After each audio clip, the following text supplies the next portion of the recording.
वक्त है आज की अच्छी खबर का। आज हम आपको प्रयास के बारे में बताएंगे। एक ऐसी संस्था है जो गरीब बेसहारा बच्चों की जिंदगी संवारती है। प्रयास अनाथ बच्चों को रहने और पढ़ने लिखने का इंतजाम करती है, चाइल्ड और विमेन ट्रैफिकिंग को रोकती है, इसके शिकार बच्चों और महिलाओं को रिहेबिलिटेट करती है, जिनका परिवार है उनके परिवार से मिलवाती है, जो अनाथ हैं उन्हें अपने पास रखती है।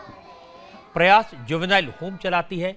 जो बच्चे किसी वजह से गलत रास्ते पर निकल जाते हैं उन्हें पढ़ा लिखा कर मेन स्ट्रीम में लाने की प्रयास करती है। आप अक्सर फुटपाथ पर, रेलवे स्टेशन पर, ढाबों पर छोटे छोटे बच्चों को काम करते देखते होंगे। ऐसे ही बच्चों को प्रयास अपने पास रखती है, पढ़ाती है, लिखाती है। प्रयास ने 29 साल पहले काम शुरू किया था। 25 साल से ये संस्था अब तक 40,000 बच्चों की जिंदगी बदल चुकी है। प्रयास 9 राज्यों में काम करती है। 246 सेंटर्स हैं, 47 शेल्टर होम है और 53 स्किल डेवलपमेंट सेंटर है। प्रयास के एक सेंटर में हमारे संवाददाता सौरभ शुक्ला ने बच्चों से बात की। यहाँ आने वाले बच्चों में कुछ अनाथ हैं, कुछ बेहद गरीब परिवार के हैं। इन बच्चों ने बताया कि वो पहले कूड़ा बीनते थे, भीख मांगते थे, लेकिन अब स्कूल में बैठकर पढ़ते हैं। यहाँ पे हम 10 बजे आते हैं। 10 बजे आ जाते हैं। फिर क्या क्या होता है यहाँ पे? पढ़ाई करवाते हैं, मात्रा के सिखवाते हिंदी टेस्ट लेती हैं मैम, जो हमें याद करने को देते हम याद करते टेस्ट देते हैं। यहाँ परमिता सिंह नाम की एक लड़की मिली। 14 साल पहले परमिता की माँ बाप की मौत हो गई थी। उसके बाद प्रयास ने उसे सहारा दिया, पढ़ाया लिखाया। आज वो मास्टर्स की पढ़ाई कर रही है और सेक्सुअल असॉल्ट विक्टिम्स की काउंसलिंग करती है।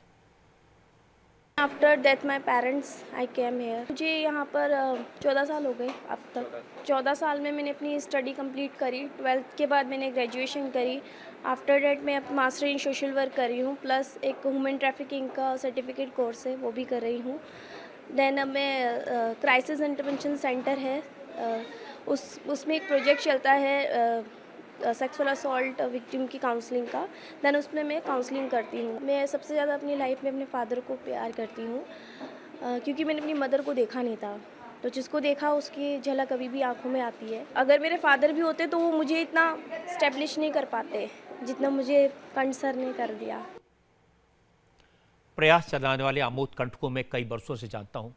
आमोद कंठ IPS अफसर थे, गोवा में, अरुणाचल में DGP रहे, दिल्ली पुलिस में जॉइंट कमिश्नर थे।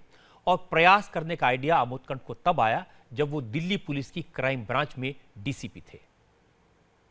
मैं डिप्टी कमिश्नर पुलिस था, क्राइम्स का बहुत सारी चीज़ों को देखता था। 1988 में एक तो बहुत बड़ी आग लग गई जहांगीरपुरी में, हज़ारों बच्चे सड़क पे आ गए, उनको रहने की जगह नहीं थी अधिकतर बच्चों को।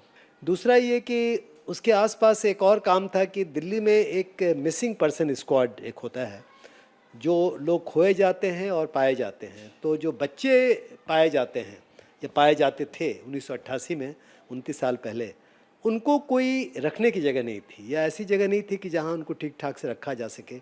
वो ऑर्फनेज में जा नहीं सकते थे, गवर्नमेंट के होम में जाना नहीं चाहते थे। तो लिहाजा हमने एक प्रोजेक्ट की शुरुआत की 1988 में, और उसमें Delhi school of social work, श्रमिक विद्यापीठ जो वोकेशनल ट्रेनिंग का बहुत बड़ा प्रोग्राम चलाते थे और आज भी चलाते रहे हैं, और दिल्ली पुलिस, इन तीनों को इकट्ठा करके और फिर मैंने प्रयास की स्थापना कर दी। आमोद कंठ ने अब तक हजारों बच्चों के चेहरों पर मुस्कान दी है, उन्हें घर दिया है, सहारा दिया है, उनको एक नया विश्वास दिया है। उनकी जितनी तारीफ की जाए कम है। आप ज़रा सोचिए कि इस देश में कितनी बड़ी संख्या में ऐसे बच्चे हैं जो बेसहारा हैं और प्रयास जैसी और संस्थाओं की ज़रूरत है।